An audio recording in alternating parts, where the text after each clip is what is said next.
क्या आपने कभी सोचा है कि हमारे जीवन में बार बार आने वाली परेशानियां जैसे संतान का ना होना, गर्भपात की समस्या या लगातार रोग आखिर क्यों हमें नहीं छोड़ते? क्या यह एक महज संयोग है या इसके पीछे छुपा है हमारे पिछले जन्मों के कर्मों का वह लेखा जोखा जो हमारी आत्मा अपने साथ लेकर चलती है?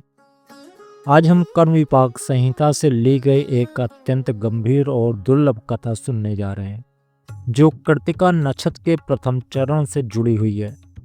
यह कथा केवल एक कहानी नहीं बल्कि हमारे कर्मों के परिणामों का वह दर्पण है जो हमें यह सिखाता है कि दुख कभी भी अचानक नहीं आते।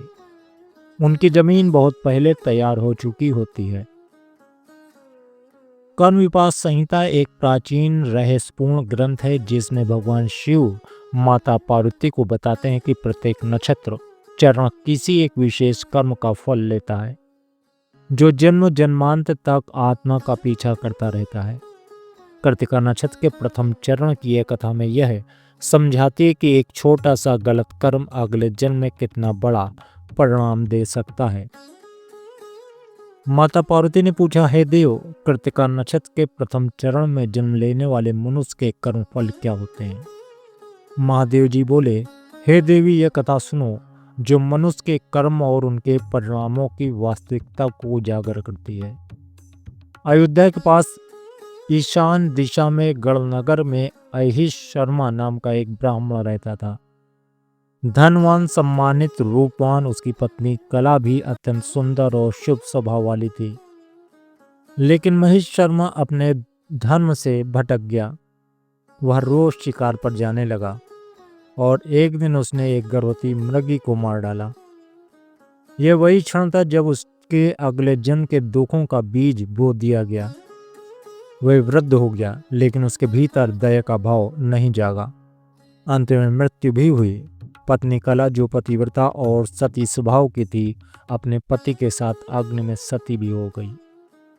दोनों सतलोक गए, वहां एक पूरा कल्प पुण्य भोगा। पर जब पुण्य समाप्त हुआ तब दोनों पुनः मनुष्य योनि में जन्मे। लेकिन पिछले जन्म का पाप उनका पीछा नहीं छोड़ रहा था। उनके इस जन्म में संतान जीवित नहीं रहती थी। हर बार गर्भ रुकता ही नहीं था, संतान का जन्म नहीं होता था। भगवान शिव ने कहा, यह उसी पाप का फल था जब उसे गर्भवती मृगी को मारा था। आधुनिक जीवन में इसका अर्थ है, आज भी यही बात लागू होती जब हम प्रकृति को नुकसान पहुंचाते हैं, जीवों पर अत्याचार करते हैं, अपने कर्तव्यों से भटक जाते हैं, लालच, हिंसा या क्रूरता करते हैं, तो यह कर्म हमारे भविष्य के सुखों को रोक देते हैं। जैसे एक डॉक्टर अपना कर्तव्य छोड़कर पैसे के लिए गलत इलाज करे, एक उद्योगपति प्रकृति को नष्ट करे, एक व्यक्ति जानवरों के साथ क्रूरता करे। इन सबके परिणाम भविष्य में स्वास्थ्य समस्याओं, तनाव, संतान बाधा या बार बार असफलताओं के रूप में सामने आते हैं। कथा में बताए गए प्रायश्चित और उनके उपाय कर्म विपाक संहिता केवल कर्म फल नहीं बताती बल्कि उसके उपाय भी देती है। गायत्री मंत्र का जप रोज सुबह शाम 108 बार या लक्ष्य जाप, यह मन, वंश और गर्भ को शुद्ध करता है। दशांश होम, आज के समय में जरूरतमंदों को भोजन कराना, गरीब बच्चों को भोजन देना, यह होम का आधुनिक रूप है। सोने की मृगी की मूर्ति बनाकर पूजा करना और दान देना, आज यह प्रतीक है वन्य जीव संरक्षण, पशु सेवा, पेड़ लगाना आदि। कपिला गाय का दान, आज गौशाला में दान देना, चारा देना। हरिवंश, चंडी पाठ, शिव पूजन, मानसिक शांति प्लस वंश दोष प्लस गर्भ रक्षण।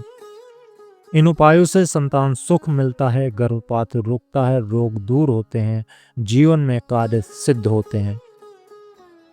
108 चरणों की पूरी श्रृंखला कर्म विपाक संहिता का यह अध्याय में यह समझाता है कि नक्षत्र केवल ज्योतिष नहीं, पिछले जन्म की अधूरी प्रतिध्वनि है। हम पहले यह सुनी और भरणी नक्षत्र के सभी 8 चरणों की कथा प्रस्तुत कर चुके हैं। यदि आपने उन्हें नहीं सुना है तो प्लेलिस्ट में जाकर अवश्य सुन लें। और यदि आपको अपना नक्षत्र पता नहीं है तो कमेंट में अपनी जन्म तारीख, समय और स्थान लिख भेजें। हम आपका नक्षत्र और चरण बताएंगे।